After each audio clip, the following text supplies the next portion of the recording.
حدیث مبارک حضرت عبادہ بن صامت رضی اللہ تعالیٰ عنہ بدر کی لڑائی میں شہید تھے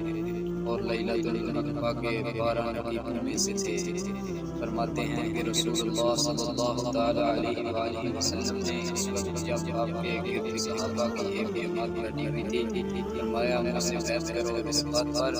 کہ اللہ کے ساتھ کسی کو شریک نہ کرو گے، چوری نہ کرو گے، زنا نہ کرو گے، اپنی اولاد کو قتل نہ کرو گے اور نہ عمدن کسی پر کوئی ناحق بہتان باندھو گے اور کسی بھی اچھی بات میں خدا کی نافرمانی نہ کرو گے۔ جو کوئی تم میں سے اس عہد کو پورا کرے گا تو اس کا ثواب اللہ کے ذمہ ہے، اور جو کوئی ان بری باتوں میں سے کسی کا ارتکاب کرے اور اس سے دنیا میں اسلامی قانون کے تحت سزا دے دی گئی تو یہ سزا اس کے گناہوں کے لیے بدلہ ہو جائے گی، اور جو کوئی ان میں سے کسی بات میں مبتلا ہو گیا اور اللہ نے اس کو گناہ کو چھپا لیا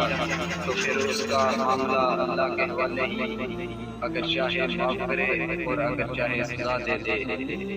عبادہ کہتے ہیں کہ پھر ہم سب نے ان سب باتوں پر آپ صلی اللہ تعالیٰ علیہ وسلم سے بیعت کر لی۔